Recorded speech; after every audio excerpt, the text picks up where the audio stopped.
আমাৰ বাসন্তী পূজা প্ৰত্যেক বছৰে কৰোঁ আৰু এইবাৰ এবেলিও কৰিছোঁ মা বাসন্তীৰ নামত আৰু আমাৰ সমষ্টিতে কৰি আহিছোঁ। ভাল লাগে এইটো মুহূৰ্তত প্ৰত্যেক জেগাতে বাসন্তী পূজা হৈ আছে। আমাৰ বিশেষকৈ নলবাৰী অঞ্চলৰ বহুত ঠাইত হৈ আছে।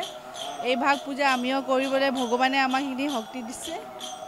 ৰাইজৰ হয়, চবৰ হয়, মংগলৰ কামনা কৰিছোঁ মাৰ ওচৰত। চবে ভালে থাকক, সেয়াই আৰু।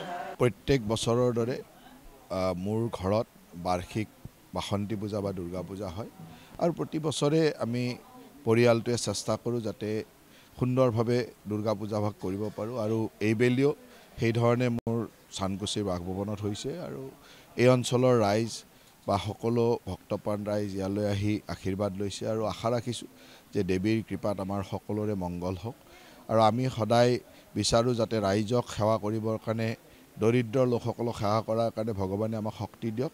এয়াই আমাৰ সদায় ভগৱানৰ ওচৰত প্ৰাৰ্থনা থাকে আৰু সঁচাকৈ দেৱীক ধন্যবাদ দিব লাগিব যে আজিলৈকে সুন্দৰভাৱে ৰাইজক সেৱা কৰাৰ সৌভাগ্য দিছে আৰু এই সৌভাগ্য যাতে আগন্তুক দিনলৈ দি থাকে তাকে কামনা কৰিছোঁ।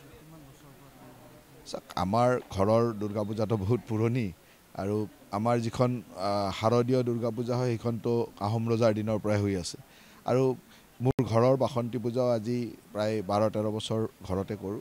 গতিকে আমাৰ বংশগতভাৱে পূজা কৰাৰ ব্যৱস্থাটো একেবাৰে আহোম ৰজাৰ দিনৰ পৰাই চলি আছে। গতিকে আমাৰ পূজা দুৰ্গা পূজা বুলি ক'লে আৰু এটা বেলেগ হেৰি থাকে আৰু পৰিয়ালটোত এই পূজাটোৱে চলাই আহিছোঁ আমি আগৰ পৰা।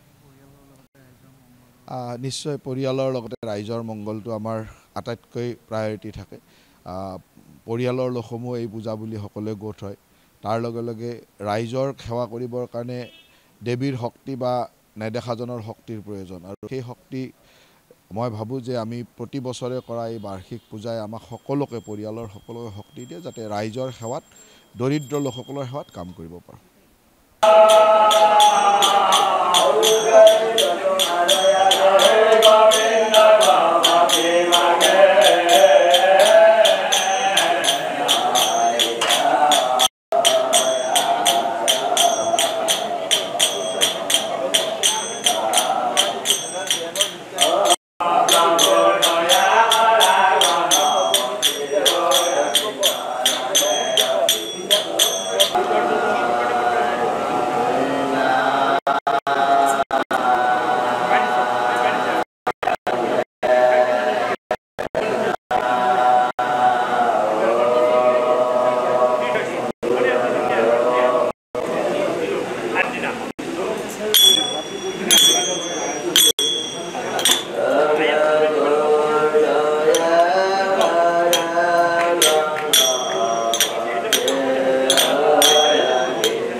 NB নিউজ, সহজ সৰল ভাষাত নৱভাৰতৰ কথা।